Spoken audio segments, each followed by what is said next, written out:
Shalom. Welcome back to Each One, Reach One. We're continuing our series of stumbling stones. Let's begin by giving all praise, honor, and glory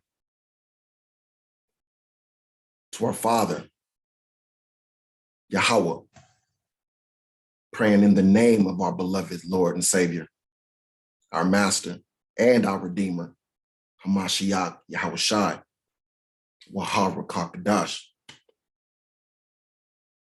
Let's not waste any time, folks. Let's get right into part 5. So we ended in Ezekiel, and we're going to pick up today in the book of Jasher. All right, we're in the book of Jasher. Let's see, I think where this is chapter 22. Let's see, yes, chapter 22 of the book of Jasher. I'm getting right here about verse 40, so to speak. It's not really verses, but line 40. All right. Stumbling stones and how they're godly. How it's the Most High's way to use stumbling stones. And it's He that is the creator of the stumbling stones and the user of the stumbling stones. Okay, let's get it. And Isaac, the son of Abraham, was growing up in those days. And Abraham, his father, taught him the way of the Lord, to know the Lord, and the Lord was with him. And when Isaac was 37 years old, Ishmael, his brother, was going about with him in the tent. And Ishmael boasted of himself to Isaac, saying, I was 13 years old when the Lord spoke to my father to circumcise us, and I did according to the word of the Lord, which he spoke to my father. And I gave my soul unto the Lord, and I did not transgress his word, which he commanded my father. And Isaac answered Ishmael, saying, why dost thou boast to me about this? About a little bit of thy flesh, which thou didst take from thy body, concerning which the Lord commanded thee. That's largest. Sorry, folks, I just thought about your own eyes. I can read this, but you guys probably can't read along with me. It's too small. Okay, there we go. Pardon me. All right, now I lost my place for a second. All right, here we go. And Isaac answered Ishmael, saying, why dost thou boast to me about this, about a little bit of thy flesh, which thou didst take from thy body, concerning which the Lord commanded thee? As the Lord liveth, the power of my father Abraham, if the Lord should say unto my father, take now thy son Isaac, and bring him up an offering before me, I would not refrain, but I would joyfully accede to it. Stop. How many of you people knew this part of the story? See, we all know the story of Father Abraham having to take Isaac up to the mountain to sacrifice him as he was commanded, correct? But did you know that before that happened, the idea came from this conversation between Isaac and Ishmael? It was the precursor to that action, to that sequence of events. Yeah. He told Isaac, that is, told Ishmael, basically, your sacrifice of your little foreskin was nothing. If the Lord told our father to kill me, to bring me up as an offering, I wouldn't refrain. And not only would I not refrain, I wouldn't fight it, but I would joyfully accede to it. Joyfully accede to it.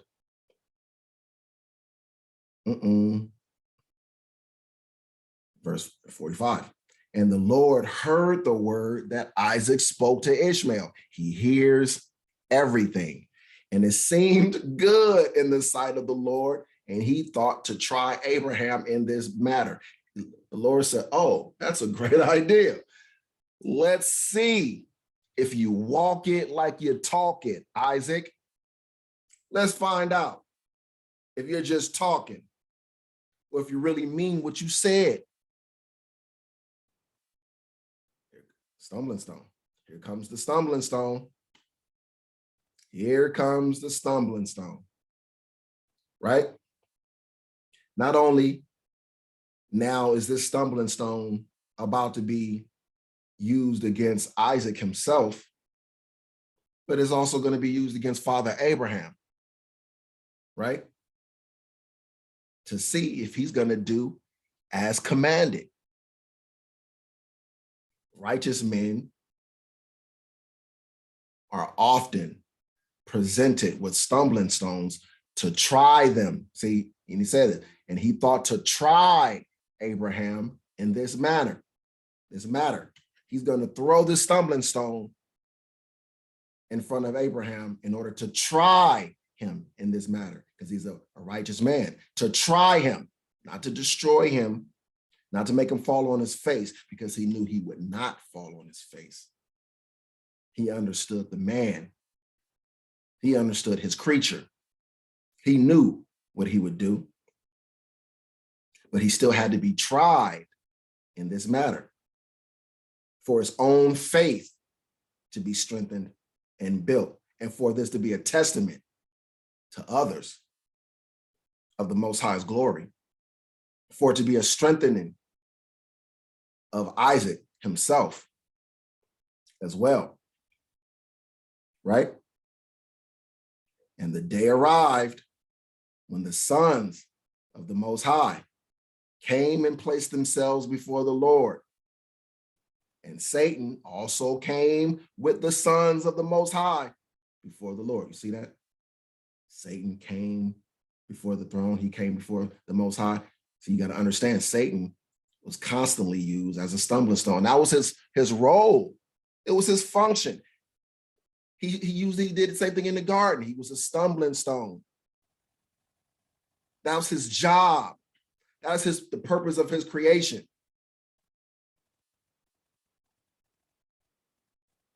Right? He's the primary stumbling stone or agent used as a stumbling stone. Not the only, but the primary from the beginning by the Most High. Right? He's not wicked for doing this. He's doing his job. This is his job. This is his function. This is the purpose of his being.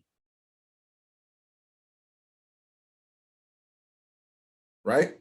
And not understanding that is a stumbling stone for many. Right? You don't understand spiritual things. You don't understand the Most High has created everything for his purpose.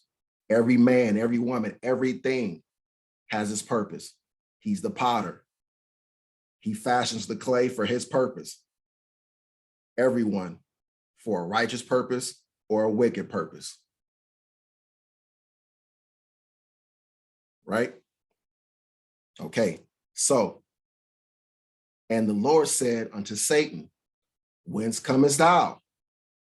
And Satan answered the Lord and said, from going to and fro in the earth and from walking up and down in it. See, he reports to the Lord. He comes before him. He gets his marching orders. Right? So he's been doing? Going to and fro in the earth and from walking up and down in it. What do you think he was doing all that time when he was going to and fro in the earth and walking up and down in it? What do you think he was doing all the time? The same thing you see happening all over the world right now. Casting stumbling stones before men, righteous and unrighteous men alike, to bring unrighteous men to their destruction and to try righteous men.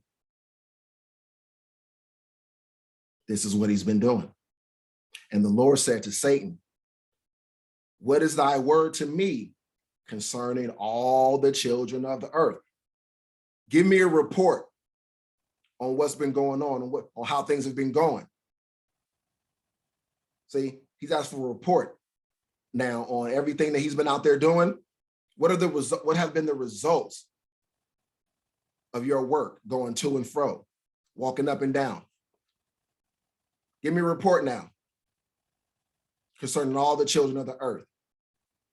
And Satan answered the Lord and said, I have seen all the children of the earth who serve thee and remember thee when they require anything from thee. And when thou givest them the thing which they require from thee, they sit at their ease and forsake thee, and they remember thee no more.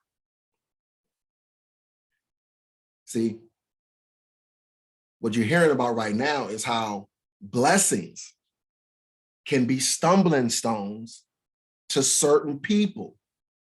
See, because Satan is telling them about how, when he gives certain people blessings, our Father, and gives them everything they want, everything they need, and they're at ease, they forsake our Father and they turn away from him. They don't talk to him anymore. They don't come to him anymore. They don't put him first anymore because they have everything that they need.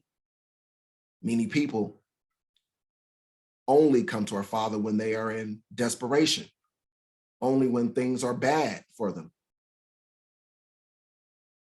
So your blessings are also stumbling stones. For the righteous, they try you, they exercise you and make you better, make you more righteous. For the unrighteous, it makes them turn away. Remember the Father no more, cause them to descend further into wickedness or unrighteousness. This is what you guys got to understand. Okay? This is what you guys got to understand. And see, now I wanted to go and I was going to read the story, it's in chapter 23 concerning Father Abraham when he goes to sacrifice Isaac. But it's long. So, I'm wondering, should I summarize it or should I read it?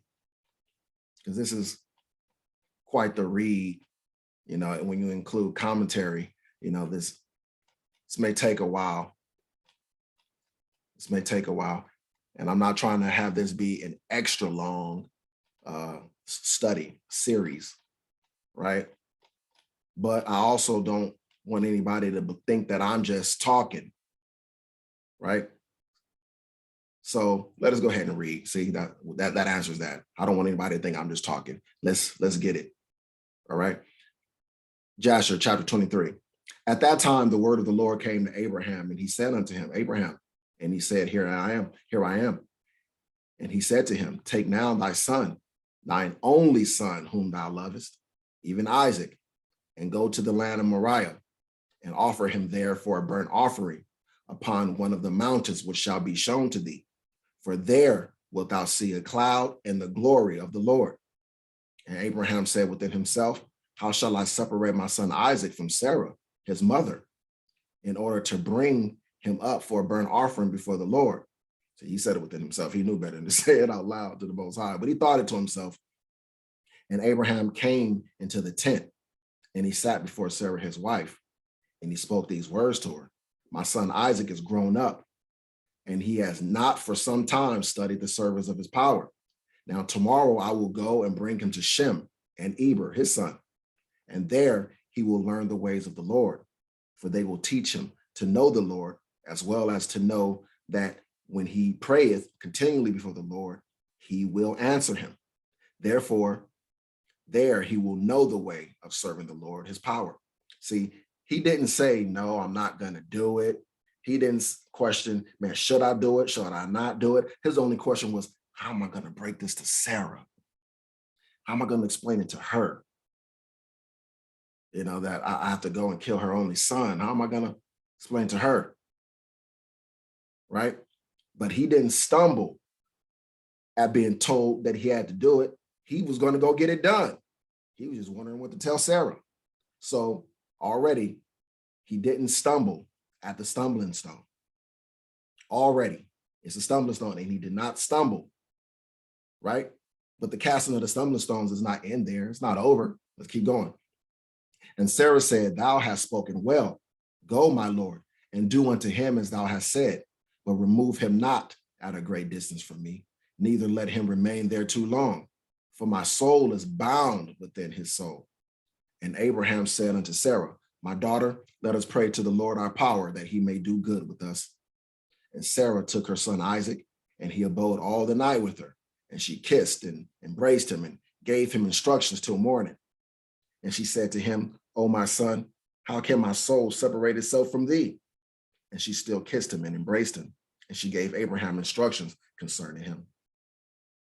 And Sarah said to Abraham, O my Lord, I pray thee, take heed of thy son, and place thine eyes over him, for I have no other son nor daughter but him.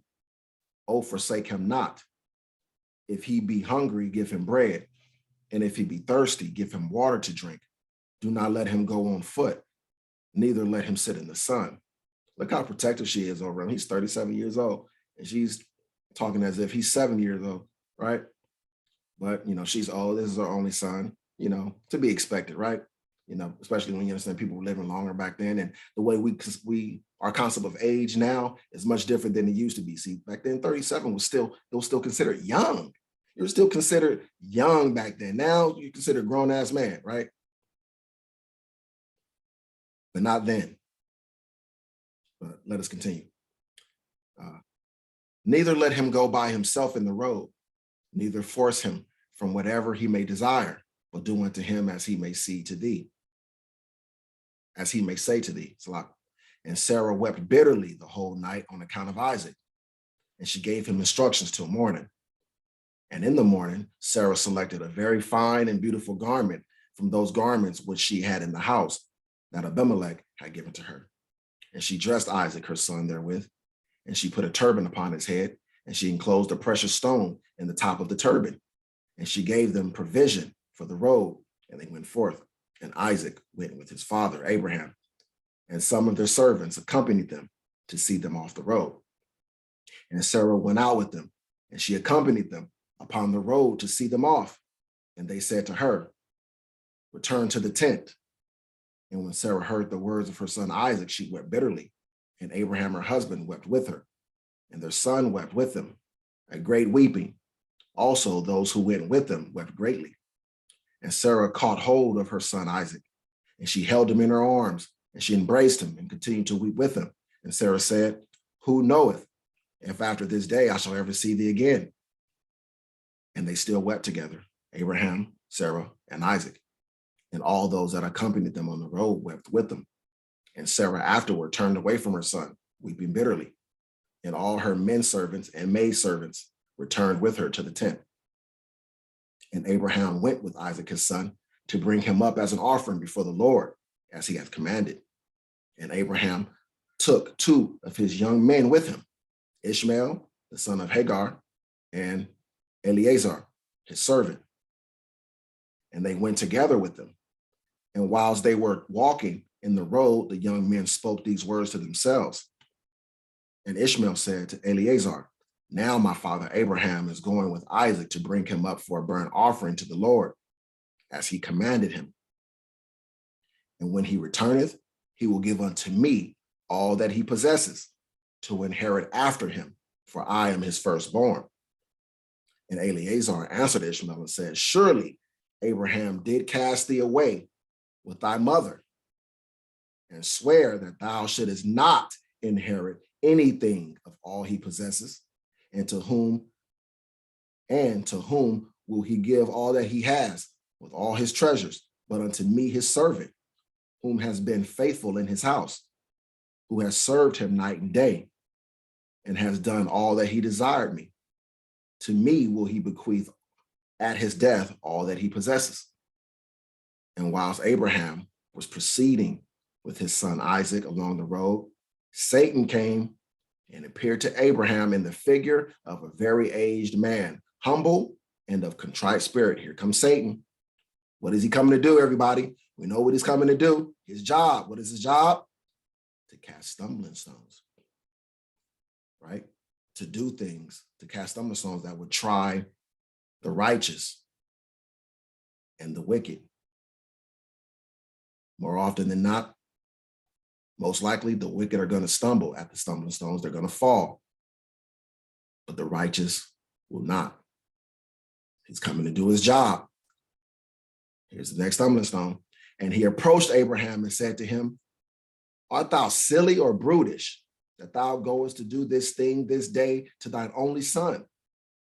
For the Most High gave thee a son in thy latter days, in thy old age, and wilt thou go and slaughter him this day, because he committed no violence? And wilt thou cause the soul of thine only son to perish from the earth? Does thou not know and understand that this thing cannot be from the Lord? For the Lord cannot do unto man such evil upon earth, to say to him, go slaughter thy child. See the song he's using? He's trying to convince him that it wasn't the Most High. It wasn't the Lord that spoke to him, that this thing was not of the Most High. This is a great evil. This is what he's trying to convince him of. And see, the same stumbling stone right now that he just used on Abraham is the same thing that trips up people in this day when they consider this story. They say, what kind of God would tell the man to go kill his son? That had to be the devil. That had to be Lucifer. That had to be evil. That must be an evil God then. See, and they start to speak evil of the Most High. They speak evil of him, not understanding spiritual matters. See, it's a stumbling stone back then for Abraham, and it's a stumbling stone today for every person who hears the story.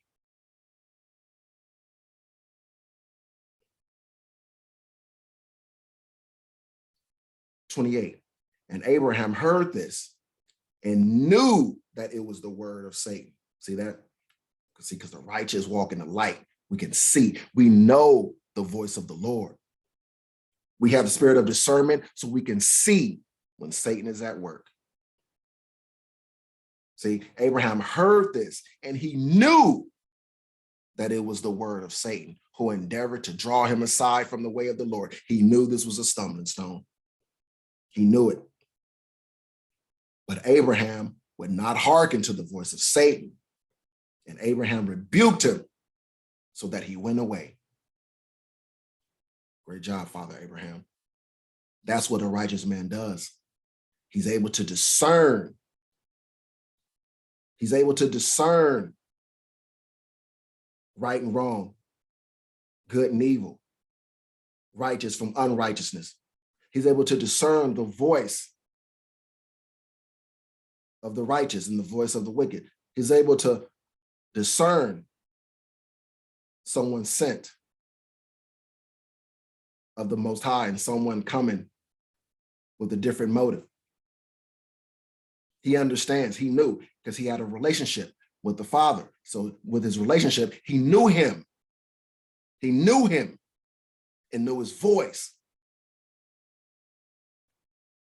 and knew that he was given a commandment. He knew for a fact who gave him the commandment. Satan couldn't convince him that this wasn't of the Father because he knew his voice. He knew who was talking to him. He knew who gave him the commandment. He could not be turned aside by Satan trying to beguile him. He didn't fall for the trickery. It is impossible to deceive the elect. Here's an example of it. And Satan returned. So he went away from Abraham. He returned and came to Isaac. See, now he's going to Isaac. It didn't work. It didn't work. The stumbling stone didn't work on Abraham. But see, Isaac is being tried as well. This is his trial as well. They are both being tried by this. And now it's Isaac's turn to be given an opportunity to stumble or to avoid the stumbling stone and increase in faith and spiritual strength and righteousness and be pleasing to our Father. And he approached Isaac and said unto him, dost thou not know and understand that thy old silly father bringeth thee to the slaughter this day for naught? Now, therefore, my son, do not listen, nor attend to him, for he is a silly old man. And let not thy precious soul and beautiful figure be lost from the earth. Stumbling stones, trying to apply to his ego, to his sensibilities, trying to get him to see his father as a silly old man, trying to get him to not only disobey and disrespect his father, but to disrespect and disobey our heavenly Father, the Most High Yahweh. And Isaac heard this and said unto Abraham, hast thou heard, my father, that which this man has spoken?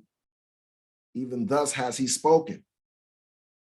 And Abraham answered his son Isaac and said to him, take heed of him and do not listen to his words, nor attend to him, for he is Satan, endeavoring to draw us aside this day from the commands of the Most High. See, Isaac wasn't able to discern for a fact that this was Satan. He had to be taught because he didn't have the experience of life or the relationship with our Father. He wasn't given the commandment directly.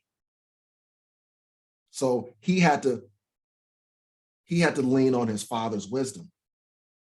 He had to trust in his father. He had to believe that his father loved him and that his father would only do this if he had so been commanded by the Most High. And he had to remember his own words that he said he would do this thing if his father was so commanded of the Most High.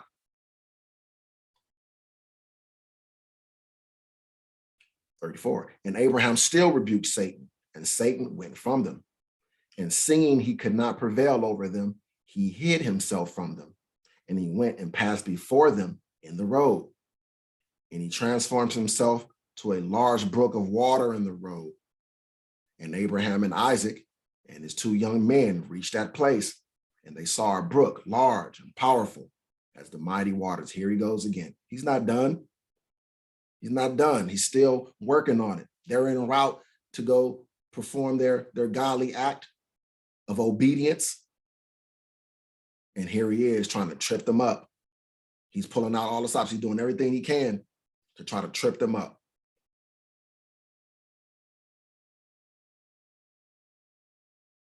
And they entered the brook and passed through it.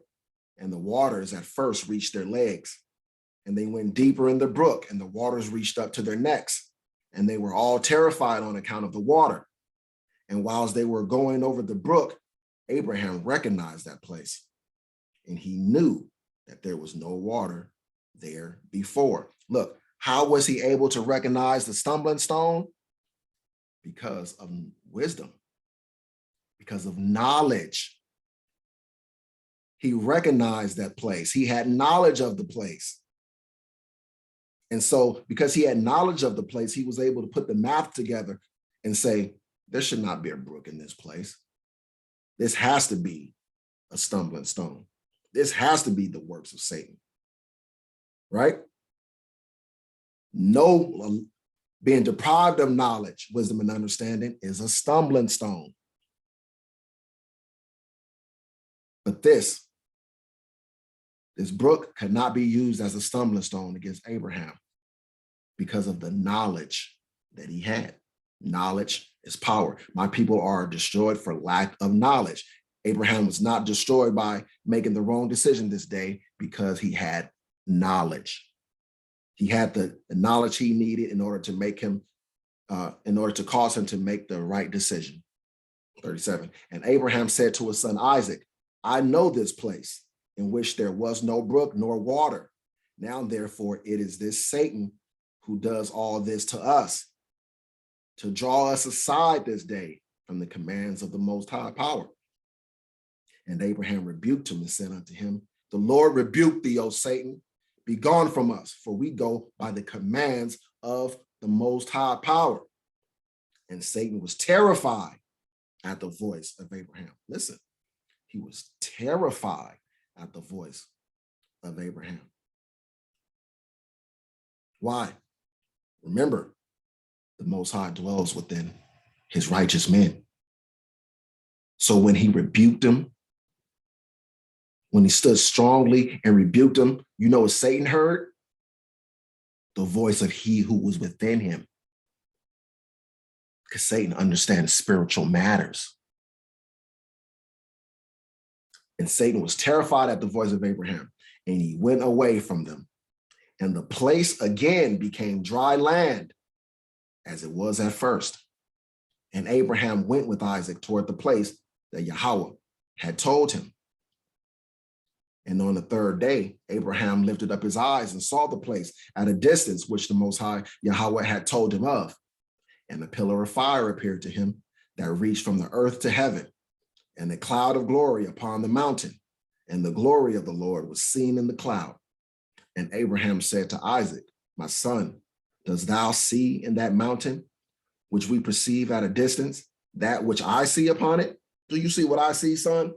And Isaac answered and said unto his father, I see, and lo, a pillar of fire and a cloud, and the glory of the Lord is seen upon the cloud. So Isaac saw the same thing his father Abraham saw. And Abraham knew that his son Isaac was accepted before the Lord for a burnt offering. And Abraham said unto Eleazar and unto Ishmael his son, do you also see that which we see upon the mountain, which is at a distance? And they answered and said, we see nothing more than like the other mountains of the earth. You see that? They couldn't see it. They couldn't see what Abraham and Isaac saw. You see the difference? Because the Most High was not with them. They were not given the spiritual lenses. The Holy Spirit was not with them, so they couldn't see what Isaac and Abraham could see. Everything isn't given to everybody to see, to know, or to understand. As righteous men, we will see, hear, and understand things that other people will not be able to see, to hear, or to understand, because it is not given to them, because they were not accepted of the Lord. Let's continue. And Abraham knew that they were not accepted before the Lord to go with them. And Abraham said to them, abide ye here with the ass, whilst I and Isaac, my son, will go to yonder mount and worship there before the Lord, and then return to you. And Eleazar and Ishmael remained in that place as Abraham had commanded. And Abraham took wood for a burnt offering and placed it upon his son Isaac. And he took the fire and the knife, and they both went to that place. And when they were going along, Isaac said to his father, behold, I see here the fire and wood, and where then is the lamb that is to be burnt, to be the burnt offering before the Lord? See, so right now, Isaac's like, he's looking around, he's like, I don't know, man, we're going to make an offering to the Lord. Now he's about to start putting it together. Wait a minute, but I don't see a lamb. We got fire, we got wood. Where's the lamb, Pops? And Abraham answered his son Isaac, saying, the Lord has made choice of thee, my son, to be a perfect burnt offering instead of the lamb. And Isaac said unto his father, I will do all that the Lord spoke to thee with joy and cheerfulness of heart. That's what he told Ishmael that he would do if this situation was to happen. And here he is, having to walk it like he talked it. And his righteousness, because the righteousness is in him, made him to act accordingly and do that thing which was pleasing to the Lord. And Abraham again said unto Isaac his son, is there in thy heart any thought or counsel concerning this which is not proper? Tell me, my son, I pray thee. O my son, conceal it not from me. And Isaac answered his father Abraham and said unto him, O my father, as the Lord liveth, and as thy soul liveth, there is nothing in my heart to cause me to deviate either to the right or to the left from the word that he has spoken to thee. Boy, boy, boy. That right there bring a tear to my eyes, boy. That the strength of spirit, the conviction to obedience out of love and reverence for the Most High. None of the stumbling stones along the road worked. And the ultimate stumbling stone of fear, it didn't trip him up. he had more fear of the Lord than he did of dying. So he once again overcame another potential stumbling stone. Neither limb nor muscle has moved or stirred at this, nor is there any in my heart any thought or evil counsel concerning this. But I am of joyful and cheerful heart in this matter. And I say, blessed is the Lord, who has this day chosen me to be a burnt offering before him. And Abraham greatly rejoiced at the words of Isaac. And they went on and came together to that place that the Lord had spoken of. And Abraham approached to build the altar in that place. And Abraham was weeping. And Isaac took stones and mortar until they had finished building the altar. Abraham's sad. This is hurting his heart, but he's about to do it anyway. None of that hurt is about to stop him from doing as he was commanded. His feelings, his love for his son is not about to stop him from doing as he was commanded. Another stumbling stone avoided his own feelings. Couldn't even provide a stumbling stone for him. He was going to do what he had to do. And Abraham took the wood and placed it in order upon the altar which he had built. And he took his son Isaac and bound him in order to place him upon the wood which was upon the altar, to slay him for a burnt offering before the Lord. And Isaac said to his father, bind me securely, and then place me upon the altar, lest I should turn and move, and break loose from the force of the knife upon my flesh, and thereof profane the burnt offering. And Abraham did so. And Isaac still said to his father, O my father, when thou shalt have slain me and burnt me for an offering, take with thee that which shall remain of my ashes to bring to Sarah my mother, and say to her, this is the sweet smelling savor of Isaac. But do not tell her this if she should sit near a well or upon any high place, lest she should cast her soul after me and die. And Abraham heard the words of Isaac and lifted up his voice and wept when Isaac spake these words.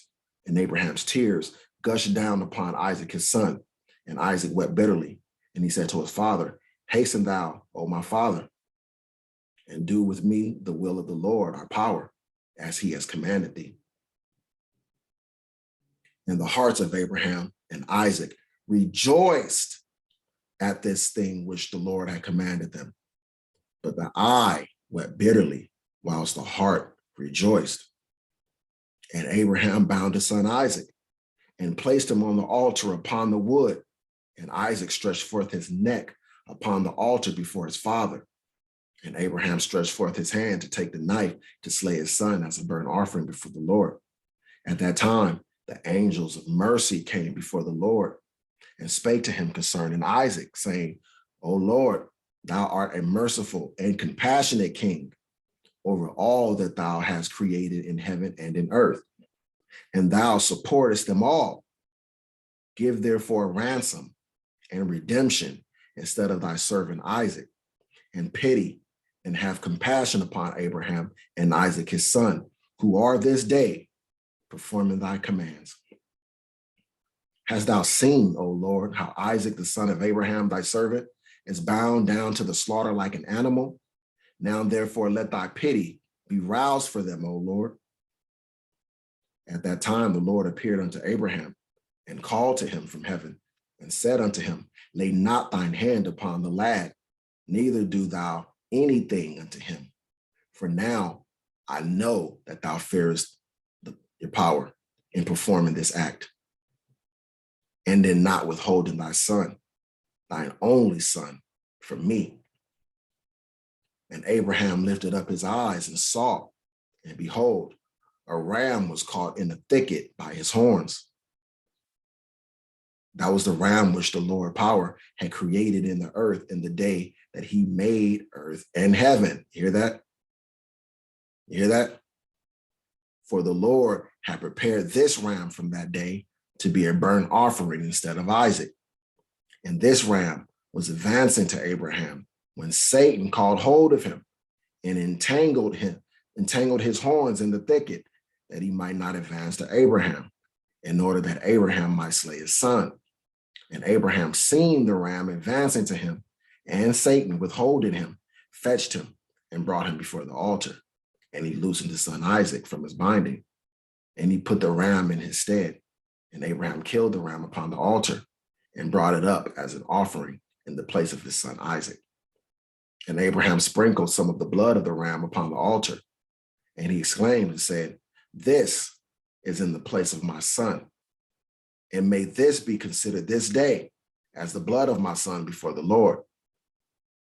And all that Abraham did on this occasion by the altar, he would exclaim and say, "This is in the room of my son. And may it this day be considered before the Lord in the place of my son." And Abraham finished the whole of the service by the altar, and the service was accepted before the Lord and was accounted as if it had been Isaac. And the Lord blessed Abraham and his seed on that day. So Satan failed, tripping up Isaac and Abraham. So what does he do? Look, he's not done. And Satan went to Sarah. Now he's going to Sarah. Now it's Sarah's turn. It's her turn to get tried. Now she's about to get the stumbling stone. Let's see what happens. And Satan went to Sarah, and he appeared to her in the figure of an old man, very humble and meek. And Abraham was yet engaged in the burnt offerings before the Lord. And he said unto her, "Dost thou not know all the work that Abraham has made with thine only son this day? For he took Isaac and built an altar and killed him and brought him up as a sacrifice upon the altar. And Isaac cried and wept before his father, but he looked not at him, neither did he have compassion over him." Lying, right? Deceiving her, trying to stir up her emotions because he knows how to do it. He knows exactly what to do to every person. He knows what your button is, right? He knows what it is he needs to do to stir you up, right? But the righteous will overcome those who are not as strong in spirit or altogether unrighteous and wicked. They will succumb to the wiles of the devil, and they will stumble and fall. Right? See, what before I continue, you know what also, was a stumbling stone in the scenario with Abraham having to sacrifice Isaac is the fact that, remember, before Isaac was born, the Most High made Father Abraham a promise regarding Isaac, right? That it would be through him that Isaac would become a great nation, right? The entire world will be blessed through his seed, and, through Isaac, the seed will come and so forth. And so Father Abraham had to have faith in the Father's word, that his word is faithfulness and truth, and that he cannot and will not lie, but he will do that thing which he said he would do. His word must be accomplished. So he had to have a feeling in his heart or know that either our Father is going to stop me from doing this thing, or that he has the power to return my son to me after I've done this thing. He had to have faith in the promise. He had to have faith in the word of the Most High, as well as love, honor, and obedience to him, to do as he was commanded. Right? Now here, Sarah is being given an opportunity to stumble, right? She's being set up by Satan, by his deception. See, she's supposed to know that this is Satan, that this is a trick. She's supposed to know her husband well enough. She's supposed to know Abraham well enough to know how much he loves his son, to know that what she was just told was an outright fucking lie. She's supposed to have this ability to discern. But as you see, we'll see, the same spirit that was within Isaac and Abraham, it was not within her. Right? She's supposed to know that if Abraham went to go do this thing, that he had to have a reason. It had to come from on high. There's no other reason why he would do this thing. She should have known her husband well enough to understand and to stay in her place as his wife and as a woman to fall back, right? So remember the hierarchy. She's been given an opportunity to show she has faith in her Lord, which is her husband. The same way Abraham had to show he had faith in his Lord, right? This is the stumbling stone being cast before her. What is she going to do? All right. And Satan repeated these words, and he went away from her. And Sarah heard all the words of Satan, and she imagined him to be an old man from amongst the sons of men who had been with her son and had come and told her these things. Why? What is the importance of this statement? Because it's to let you know that, see, she couldn't discern Satan the way Abraham did, right? So, it goes to show you that she had no personal relationship with the Father, no personal relationship with the Lord. But she was supposed to rely on her personal relationship with her Lord, her husband, to guide her steps. She knows her husband was a godly man who loved his son, and that should have guided her steps. And Sarah lifted up her voice and wept and cried out bitterly on account of her son. And she threw herself upon the ground, and she cast dust upon her head. And she said, "Oh, my son Isaac." She said, "Oh, my son, Isaac, my son. Oh, that I had this day died instead of thee." Listen, careful what you say. Listen. "Oh, that I had this day died instead of thee." And she continued to weep and said, "It grieves me for thee, O my son Isaac. Oh, that I had died this day in thy stead."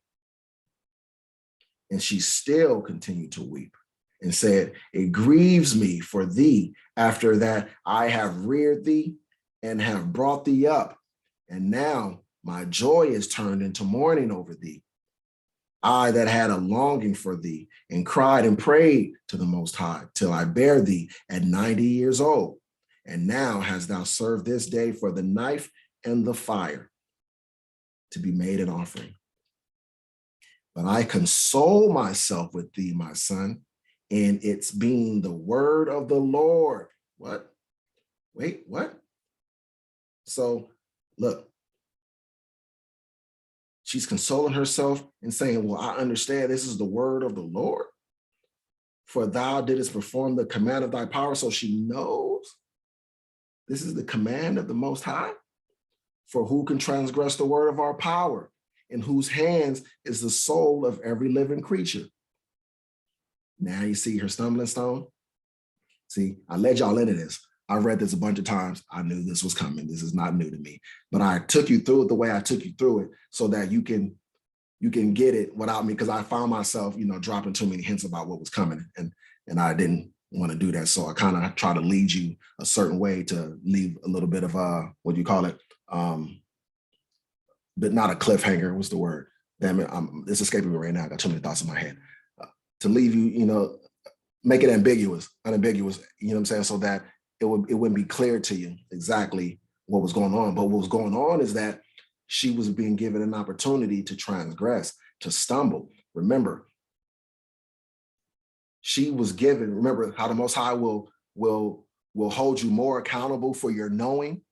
When you know something, when you know better, you have to do better, right? When you have more information, you have to do better. To he whom much is given, much is required, right? So she was given the understanding that this was the word of the Most High. So she had this understanding. So she didn't just have to lean on her trust in her husband. She knew for a fact that this was the workings of the Lord, that this came from on high, right? Okay. So this is the reason why she's now stumbling, because she knows better. For who can transgress the word of our power, in whose hands is the soul of every living creature? She's being tried, knowing better. What are you going to do with what you know? Thou art just, O Lord, our power. So she's talking the right talk. For all thy works are good and righteous. For I also am rejoiced with thy word, which thou didst command. And whilst mine eye weepeth bitterly, my heart rejoiceth. Okay, you listening? All right, let's keep it going. And Sarah laid her head upon the bosom of one of her handmaids, and she became as still as a stone. She afterward rose up and went about making inquiries till she came to Hebron. And she inquired of all those whom she met walking in the road, and no one could tell her what had happened to her son. You hear this? Look, you see how her actions are differing from her words? She just finished saying all of that. She just finished saying, but her heart is making her error. It's causing her to err. Her actions don't line up with what she said. She claimed to understand that it was the work of the Lord, but now her heart, look what her heart is causing her to do. Her emotions, look what her emotions are causing her to do. Remember how Abraham didn't let his emotions and his heart cause him to stumble? The exact opposite is happening to Sarah.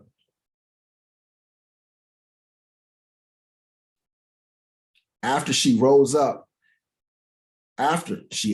rose up and went about making inquiries till she came to Hebron, and she inquired of all those whom she met walking in the road, and no one could tell her what happened to her son. And she came with her maidservants and men servants to Kiriath Arba, which is Hebron, and she asked concerning her son, and she remained there while she sent some of her servants to seek where Abraham had gone with Isaac.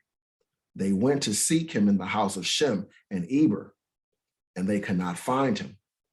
And they sought throughout the land, and he was not there. See, she's on a mission to try to find him. She's going and trying to find him in the places where, and sending people to go out to the places where he said he was going to go try to find him. But if she understood what happened, why is she doing this? What is the purpose? But let's continue. And behold, Satan came to Sarah in the shape of an old man. He's back. And he came and stood before her. And he said unto her, I spoke falsely unto thee, for Abraham did not kill his son, and he is not dead. And when she heard the word, her joy was so exceedingly violent on her account of her son, that her soul went out through joy. She died and was gathered to her people. Look, she literally just died. She just literally just died. Why?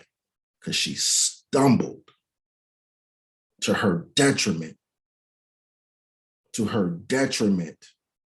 She first said she understood, and she understood it was the word of the Lord that was commanded. Then she went out to go try to find him. Then Satan comes in and tells her that, it never really happened and that he spoke falsely. And then she got so happy that she just died. What? What? Because she stumbled all over the place. See, she was happy you got to get what's being inferred here. She told you before that she understood. Remember that it was the command of the Most High. Remember that? And she was joy at the fact that the command of the Most High was the will of his will was done. And then look how happy she got at the idea of his will not being done. This is why she died. He took her because she was happy at the idea of the Most High his word being transgressed. At the idea that Abraham didn't have the heart to do what he was commanded. She was overjoyed by the idea of Abraham being disobedient. Stumbling stone. She loved her son so much that she rather Abraham be disobedient than to carry out the Father's will. So she was taken. She was taken.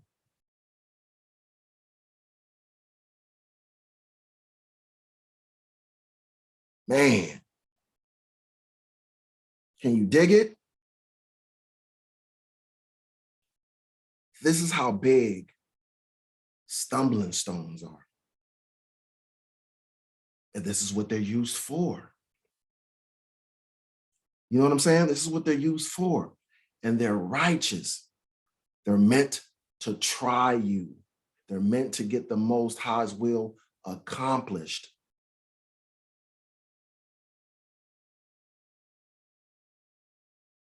Stumbling stones are heavenly commandments. And if you think a heavenly commandment is wickedness and you rejoice at men trying to have their way versus the Most High having his way, you are in great error, as Sarah was in great error. She was worthy to die, as you are worthy to die.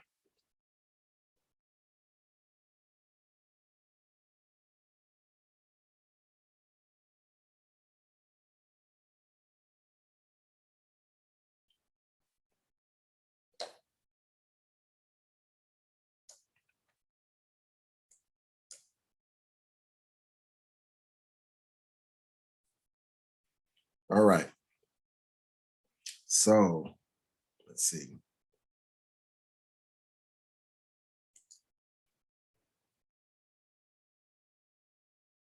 We're staying in the book of Jasher.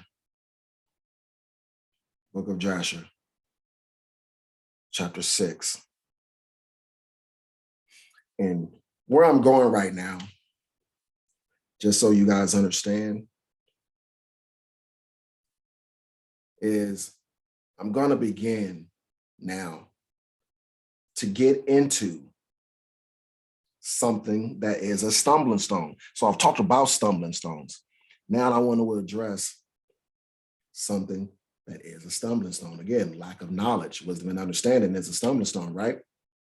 Right.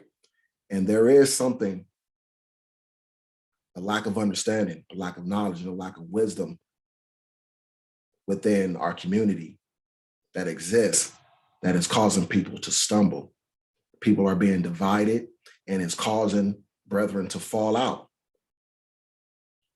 right? It's causing wickedness to abound. It's causing people to speak ill and evil of righteousness and righteous men through their own lack of knowledge, which will destroy them, understanding and wisdom,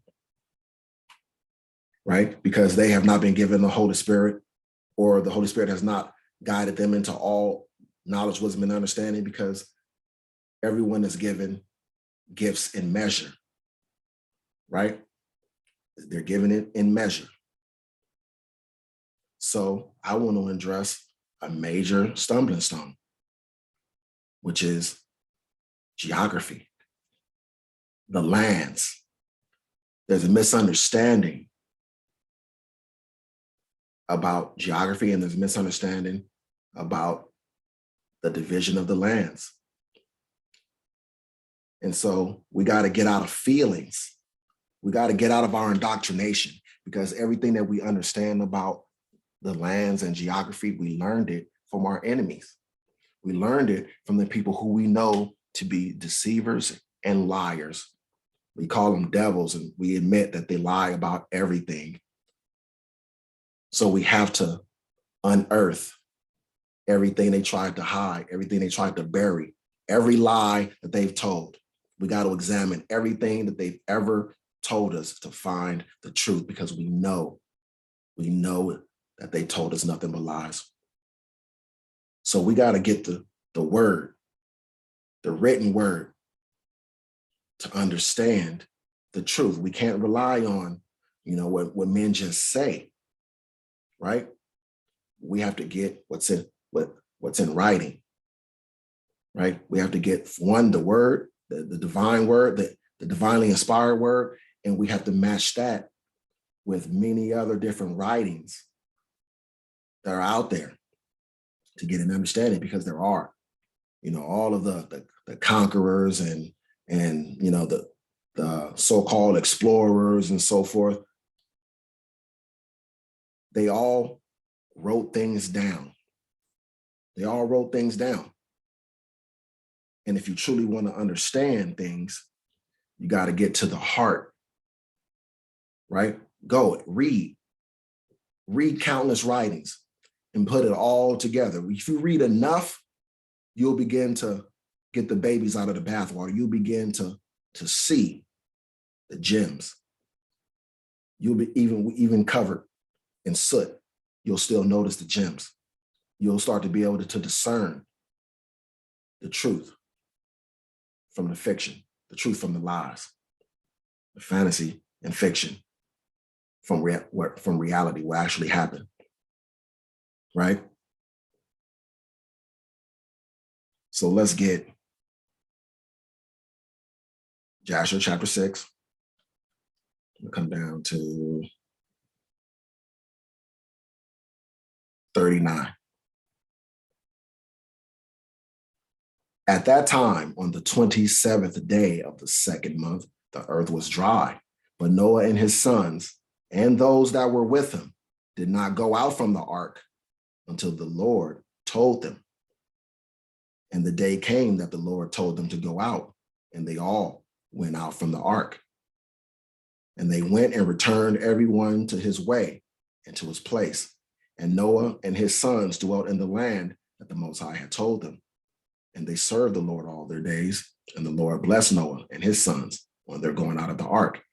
And he said to them, be fruitful, listen, and fill all the earth. What did the Lord say? Be fruitful and fill all the earth. All the earth. Become strong and increase abundantly in the earth and multiply therein. It doesn't say in a portion of the earth. Increase abundantly in the earth and multiply therein. Be fruitful and fill all the earth. That's what they were told, right? Okay. Now, sidebar, as pertaining to Noah and the ark, I want you guys to understand that, scientifically, science tells you that the first land mass that came out of the water after the floods were the Americas. It was the first land out of the water after the deluge. Science tells you that. Not only does science tell you that, go back and read many old writings from people who studied these things. Go back and watch what you find. Watch what you find. You're going to find out that what you thought you knew, you didn't really understand, right? You really didn't understand. All right, let's go to chapter 7, Joshua chapter 7. We want 19. These are the generations of Shem. Shem begat Arpachshad, and Arpachshad begat Shalak, and Shalak begat Eber, and to Eber were born two children. The name of one was Peleg, for in his days the sons of men were divided, and in the latter days the earth was divided. What was divided? The earth was divided. What was divided? The earth was divided. All of it. All of it. Okay?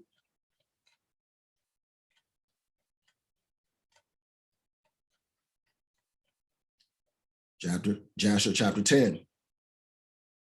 1. And Peleg, the son of Eber, died in those days, in the 48th year of the life of Abraham, son of Terah. And all the days of Peleg were 239 years. And when the Lord has scattered the sons of men on account of their sin at the tower, behold, they spread forth into many divisions, and all the sons of men were dispersed, where? Into the four corners of the earth.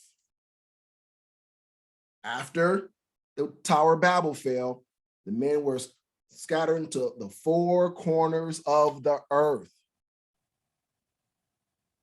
Are we understanding that? Men were sent everywhere. All the lands were divided. All of the lands were divided among the three sons of Noah. All of the earth, all the sons of men were dispersed into the four corners of the earth. And all the families became each according to his language, its land or its city. And the sons of men built many cities according to their families in all the places where they went. And throughout the earth, see that? Throughout the earth where the Lord had scattered them. He scattered the people throughout all the lands. The lands were divided up. Everybody received an inheritance. All of the lands were divided. All of the lands were divided.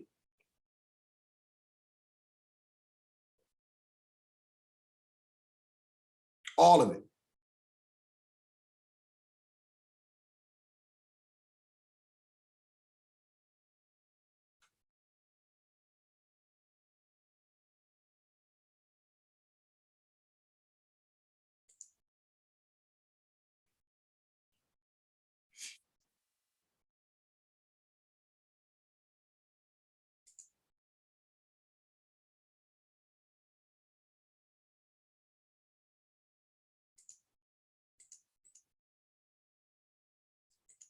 All right, Jubilees.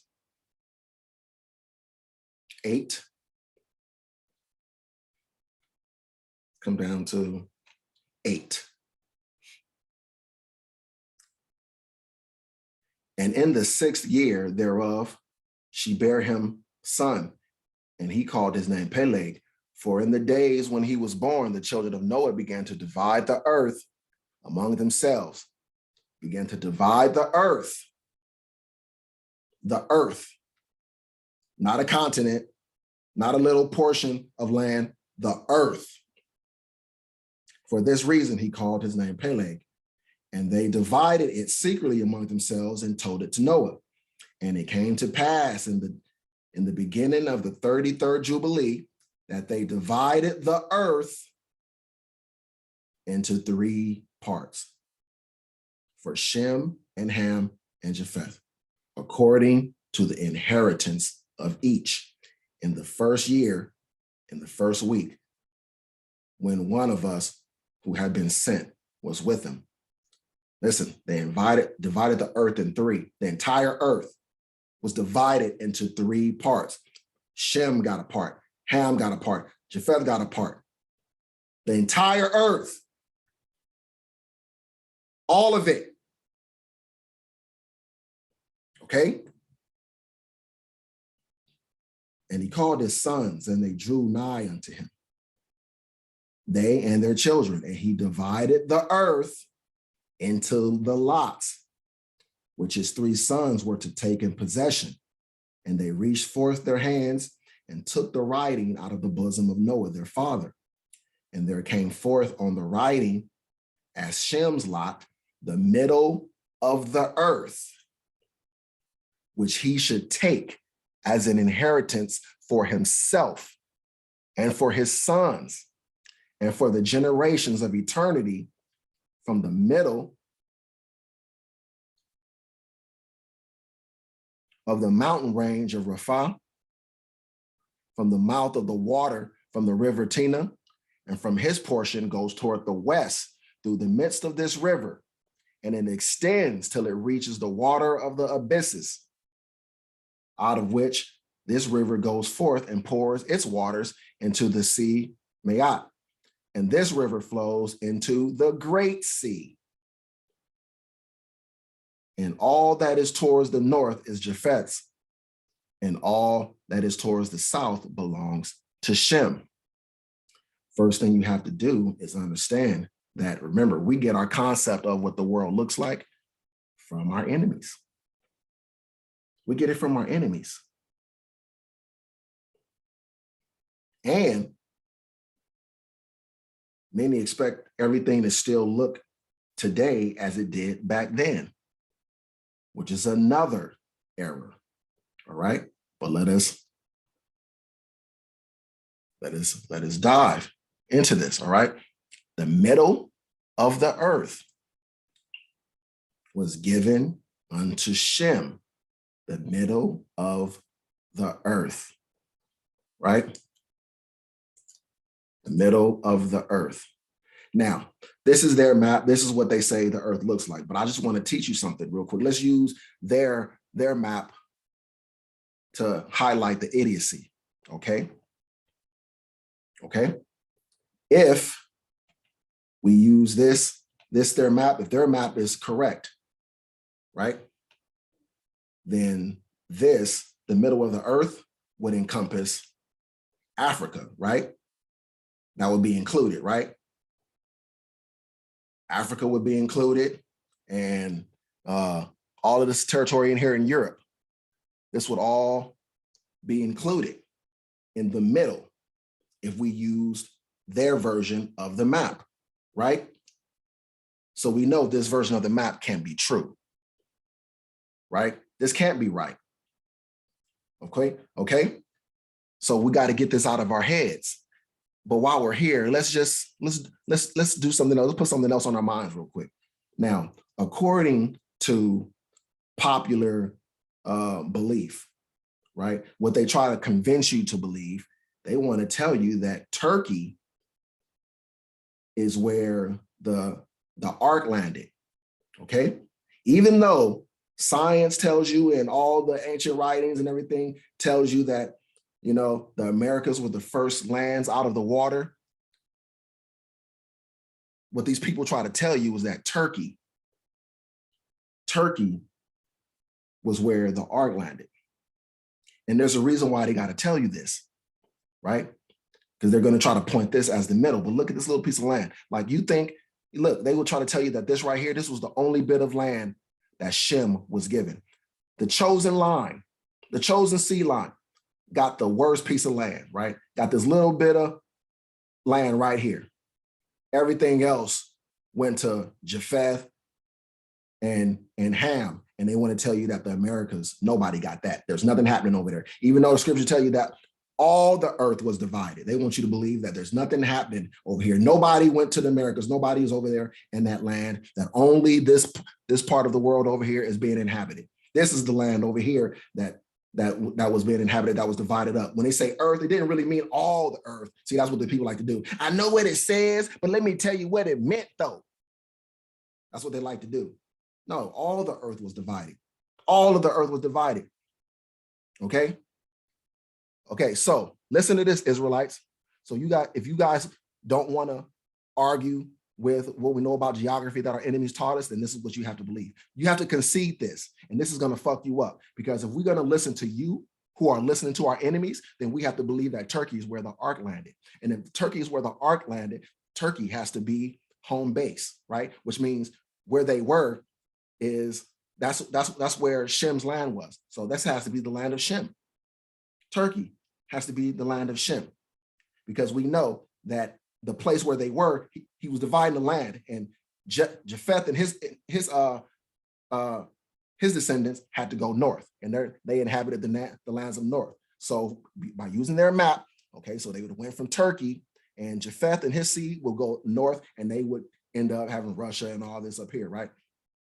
And Ham would go south, and so that's how you get Africa. See, this is how they try to make you believe this, right? Okay. Now, what's right here next to Turkey? What's right here? The freaking Caucasus, right? The Caucasus freaking mountains, right?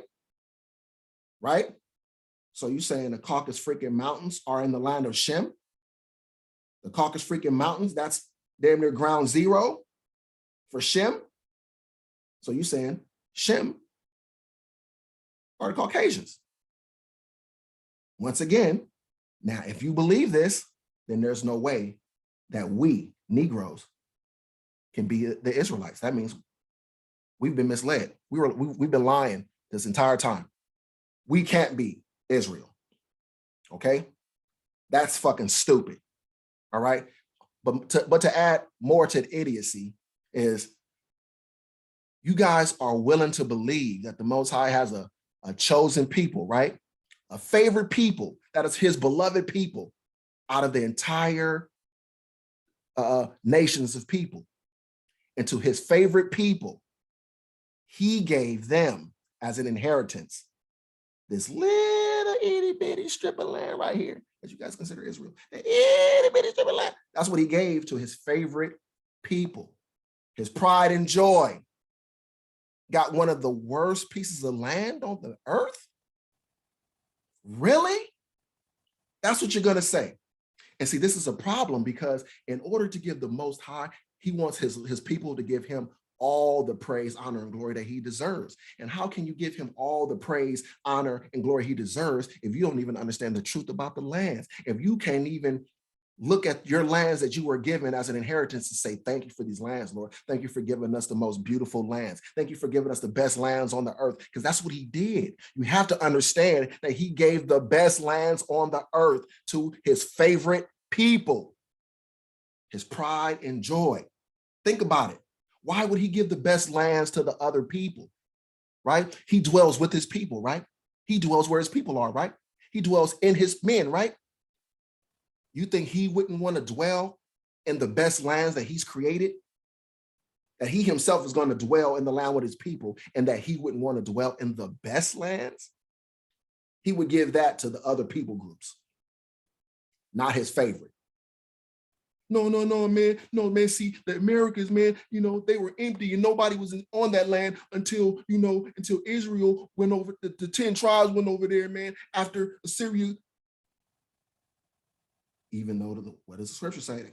That all of the earth was divided. All of it. So the book say, all of the earth was divided. Right? You people got to make this dumb shit make sense, and you can't do it. According to you, we're not Israel.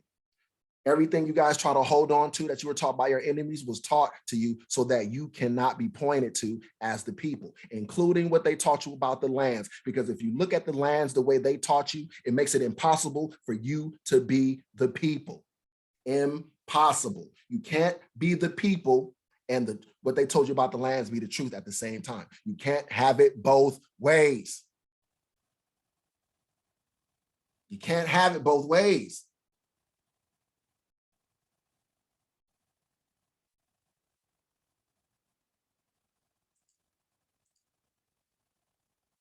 Okay, so they told you, all right, a little bit about the geography of Shem's land, right? Right?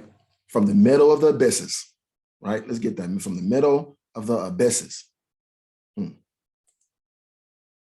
the middle of the abysses.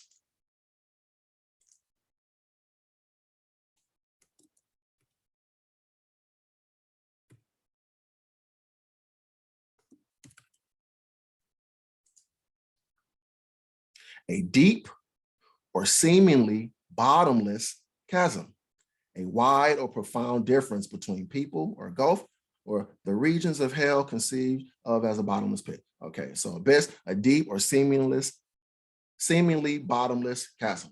Okay.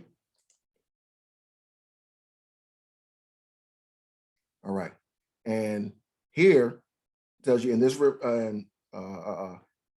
pours out its waters into the sea, Mayat, and this river flows into the great sea.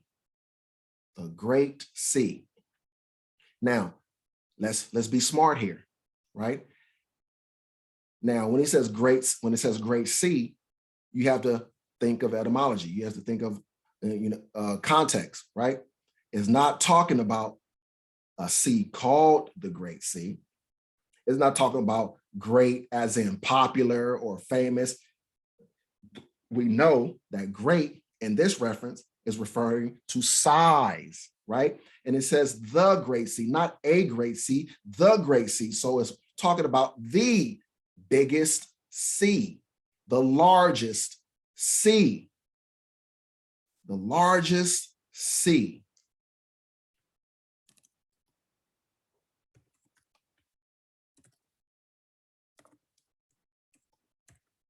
What is the largest ocean on Earth? The Pacific Ocean.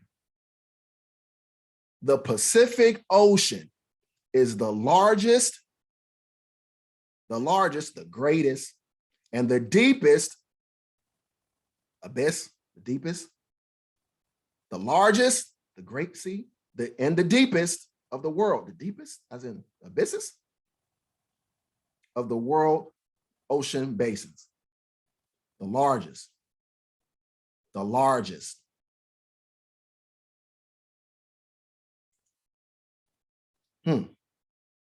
Really? Imagine that. Imagine that. So what we're saying is, and what they're telling you is that Shim's land is close to the Pacific Ocean. Close to the Pacific Ocean, right? And he has rivers that flows into the Pacific Ocean. Where would Shim's land have to be in order for it to have rivers that flow into the Pacific Ocean, into the Great Sea?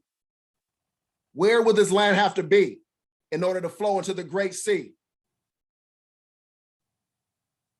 The Americas. The Americas. Bottom line.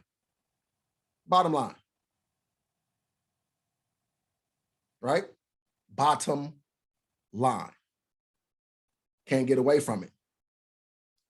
Can't get away from it, but I know there's cognitive dissonance as a motherfucker.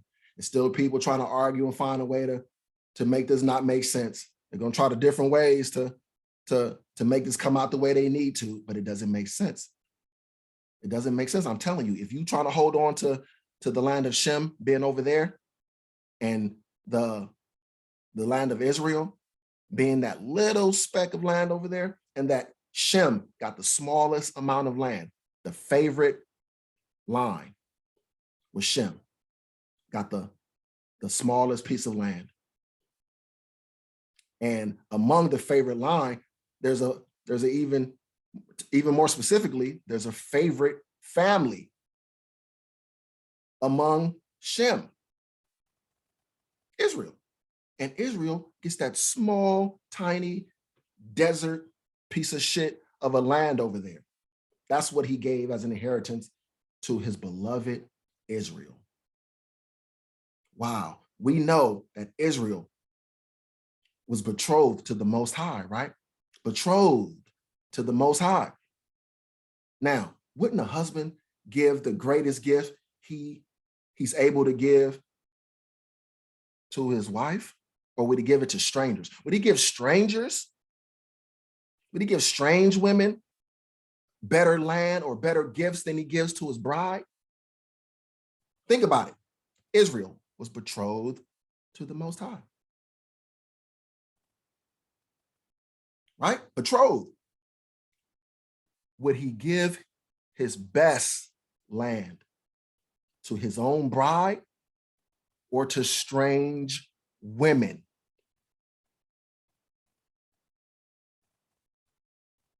Would he give his best lands to his own children or to children of strangers? I don't got to think that damn hard. And we know what the best lands on the earth are. We know. Let's continue. And it extends till it reaches Curacao. This is the bosom. This is in the bosom of the tongue, which looks toward the south. And his portion extends along the Great Sea. Extends along the Great Sea. Right? Along the Pacific. And it extends in a straight line till it reaches the west of the tongue, which looks toward the south. For this sea is named the tongue of the Egyptian sea. And it turns from here towards the south, towards the mouth of the great sea on the shore of its waters. And it extends to the west to Afra. And it extends till it reaches the waters of the river Gihon, and to the south of the waters of Gihon, to the banks of this river. And it extends toward the east till it reaches the Garden of Eden, to the south thereof. See, the Garden of Eden is also in Shim's land, right? Also in Shim's land. What lands look pretty enough and were beautiful enough to lead you to believe that the Garden of Eden would have been there? What lands? Just use common sense. What lands do you think Shem would have inherited if this is his favorite people as a whole? And then within Shem, he has a favorite among them. Where would they be? Where would you place your favorite in the world that you created? You created this world. You created this world. Where would you place your favorite people? From the east of the whole land of Eden and of the whole east, it turns to the east and proceeds till it reaches the east of the mountain named Rapha, and it descends to the bank of the mouth of the river Tina. This portion came forth by lot for Shem and his sons, that they should possess it forever unto his generations forevermore. And Noah rejoiced that this portion came forth for Shem. Why would Noah rejoice on Shem getting that little rinky-dink piece of shit ass lot of land over there that y'all want to say belongs to Shem? He's rejoicing for them because they're getting the best piece of land. They're getting the choice land. Shem has been given the best land on earth. That's why Noah rejoiced that this portion came forth for Shem and for his sons. And he remembered all that he had spoken with his mouth in prophecy. For he said, blessed be the Lord power of Shem, and may the Lord dwell in the dwelling of Shem. And if the Lord will dwell in the dwelling of Shem, what land would he create for Shem so that he can dwell in that land? Would he not create the most beautiful land and place Shem in that land because he would dwell in that land with those people? But this doesn't make any sense to you, right? Because you've been properly indoctrinated by your enemies into believing up is down and down is up and so forth. You have no fucking idea whether you're coming or going. You can't think for yourselves. You can't use reason and logic to come to conclusions that you should come to because you've been put in the dark, so that common sense doesn't make sense to you. Logic is illogical to you. And he knew that the Garden of Eden is the Holy of Holies and the dwelling of the Lord at Mount Sinai, the center of the desert, and Mount Zion, the center of the navel of the earth. Mount Zion, the center of the navel of the earth. These three were created as holy places facing each other. And he blessed the power, the God of gods, who had put the word of the Lord into his mouth, and the Lord forevermore. And he knew that a blessed portion and a blessing had come to Shem and his sons unto the generations forever. The blessed portion. The blessed portion. Come on now.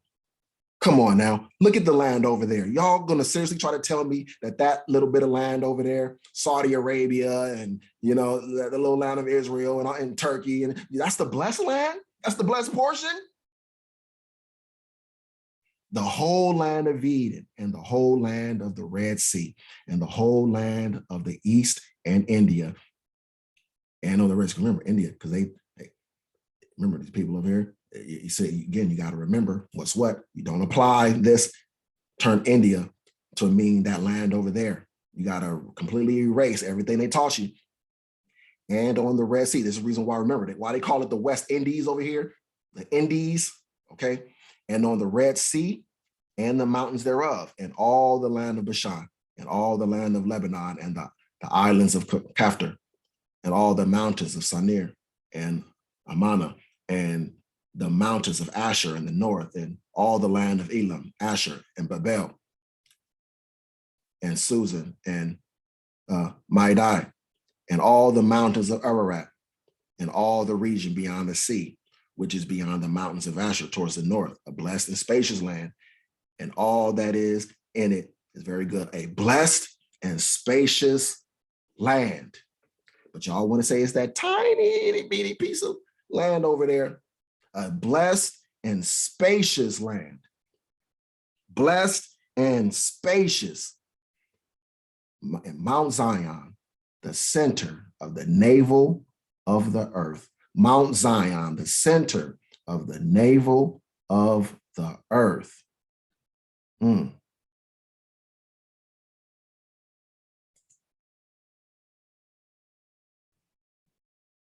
The center of the navel of the earth.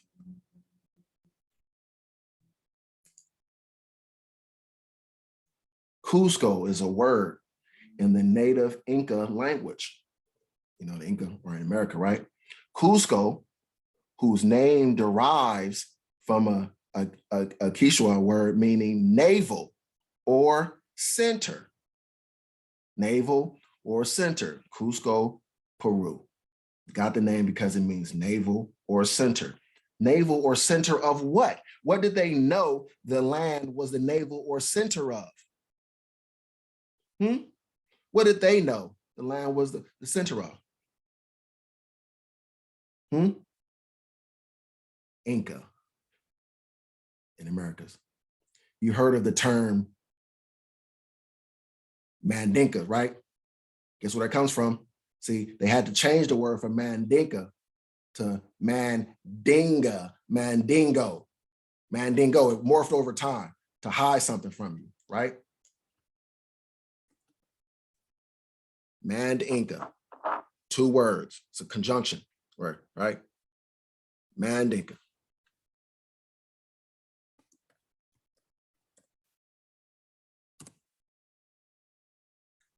Look, Mande, a member of any of a large group of peoples of West Africa, right? The group of Niger-Congo languages spoken by the Mande, including Mandinka, Mende, and Bambara, right? Mande. So they point to you, tell them it's in Africa, right? That's what they tell you. We notice what they tell you.